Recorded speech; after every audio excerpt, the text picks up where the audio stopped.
Hi, BC family. Welcome to your midweek devotion. So this week I learned something interesting about airplanes. They have something on them, an instrument called an attitude indicator. So an attitude indicator is an instrument that shows the plane's orientation or position to the horizon. And it informs the pilot immediately if there is any indication of the slightest change. And this made me think about my teaching in kindergarten. In kindergarten, we talk about moods and attitudes all the time. And one of the things we talk about is that our mood is an airplane, but we are the pilot. And it's up to us whether or not we steer our plane up and have a happier, great day, or we steer our planes down and become sad and angry the rest of the day. And we talk about how the choice is ours. The Bible talks to us so much about attitudes. In Philippians 2:5, it says, "Let the same attitude and purpose and mind be in you, which was in Christ Jesus." In Ephesians 4:23, it says, "And be constantly renewed in the spirit of your mind, having a fresh mental and spiritual attitude." It sounds to me like we're supposed to have our own attitude indicators. We're supposed to be adjusting our attitudes as we live our lives. So when things go wrong, what is your response? How are you living each day? How are you flying your plane? I heard this one time and I thought it was great. A good way of checking our attitude indicator is to describe our attitude towards life by one of these following songs. So which song would you describe as your attitude on life right now in this moment? Is it "Make the World Go Away"? "Raindrops Keep Falling on My Head"? "I'll Do It My Way"? Or is it "Oh, What a Beautiful Morning"? If you could pick one of those songs right now and it's your attitude on life, which one would it be? That's a great attitude indicator of where your plane is at this moment, right? Is your plane going up into sunnier skies, or is it nosediving into a complaining, depressed, upset environment, right? A plane requires an attitude indicator to keep them on the right path, to rise above the storms that are below. In Deuteronomy, you get the story of the Israelites who took 40 years to make an 11-day journey. And they would like to tell you it was because of their enemies that they didn't make it to the promised land. But if you go back and read the story, it was really their attitudes that kept them out of the promised land. When you go back and read about the Israelites, they had negative attitudes. They were ungrateful, impatient, selfish, rebellious. They complained constantly. They were insecure and greedy. And if you were to contrast them with Joshua and Caleb, the two that did get into the promised land, they had positive attitudes despite everything. They were responsible, confident, giving, patient, obedient.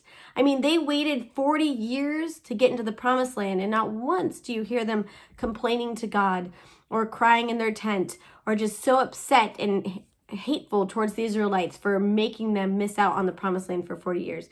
No, they kept a positive, obedient attitude. They kept their plane flying in the right direction and made it to their actual destination. I love how Joyce Meyer gave an example of attitudes. She said, "It is your thought life turned inside out. It's an inward feeling expressed by an outward behavior." Out of all the things we wear, our expression is the most important. And expression is really our attitude, right? So let me show you how the Bible talks about attitudes and our facial expressions, because God watches that so closely. In Genesis 4:5-6, it says, "Cain looked sad and depressed because he was jealous." That's how he looked. He was wearing his attitude. In Proverbs 15:13, it says, "A merry heart makes a cheerful countenance."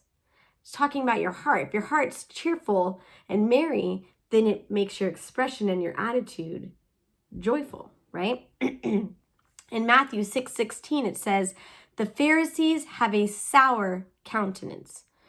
They could tell how that person was based on their expression and how they looked and the attitude that they were projecting in that moment. An attitude is the posture we take toward the life we have. And that's a really interesting way to look at attitude.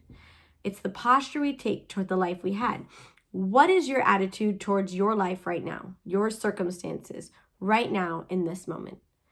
Viktor Frankl, while in a concentration camp in Germany, said, "The last of the human freedoms, and one nobody can take away, is to choose one's attitude in any given set of circumstances." Robert J. Hastings said, "Places and circumstances never guarantee happiness. You must decide within yourself whether you want to be happy." And that goes along with the airplane. That is our mood, right? That's our emotions, but it's up to us how we steer that. Just recently, my daughter learned this lesson.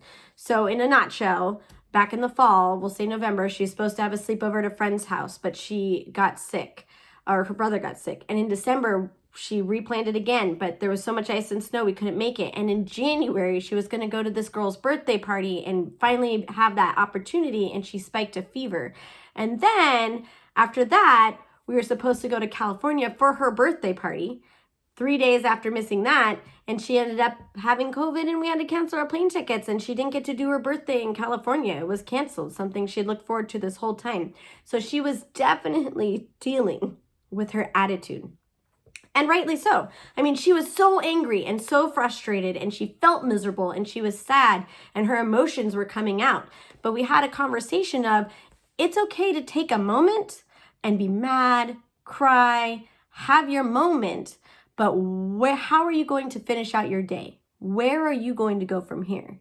And we had the very serious conversation of, yeah, you can stay miserable, you can complain, every day you can wake up angry that you didn't get what you wanted to get and how unfair it is. Or you can choose to find joy in the situation, give it to God, and be a pleasant person to be around, and change your attitude and change the environment and the circumstances around you. So it's one of those things with, are you going to keep this bad attitude and let it affect your whole day? Or are you going to choose joy? Are you going to choose to let it go and give it to God and have a great day despite the fact that you have to wear a mask, despite the fact that you have to get another test, or keep your kids home another day, or have your kids miss out on the sport again, right?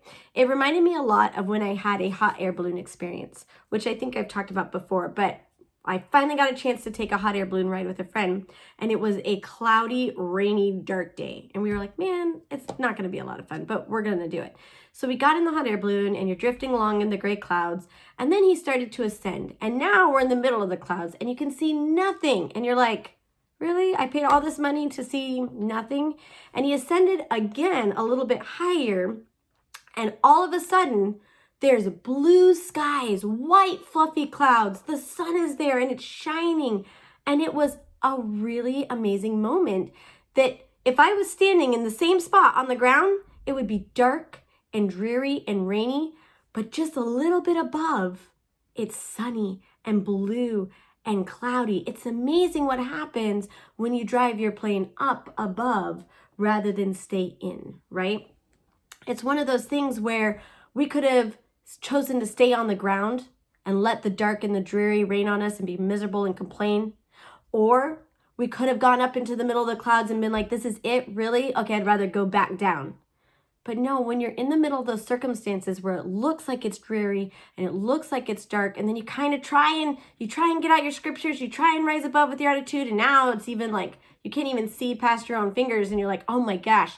And a lot of times it makes you want to bring yourself back down. But if you just push a little harder, a little higher, you can come up above into the blue skies and the warm sun and the white fluffy clouds. So this week, be checking your attitude indicator. Where are you steering your plane? Remember, emotions come, but you are in charge of how you take on your days, your challenges, and your storms. You are in control of your plane. And I want to leave you with some ways to keep your attitude indicator where it should be pointed. So 1, don't let your attitude lose altitude. Maintain the right attitude despite the curveballs that are thrown your way. Just like with my daughter, she could have taken that moment and chosen to just tank herself and have a miserable week home, right? But instead, I was trying to help her maintain a good attitude despite all the sadness and the stuff that's not fair and not her fault that was happening. In 1 Peter 5, 8-9, it says, resist the devil right out the gate. In Colossians 1:11, Paul prayed that people would keep a good attitude in hard times. So I encourage you to pray for yourself. Not that you wouldn't have bad times, but that you would keep a good attitude in the midst of the hard times. Second, remember this too shall pass. Bad weather doesn't last forever. I mean, just a few weeks back, we had snow and black ice. Wouldn't know it now walking outside.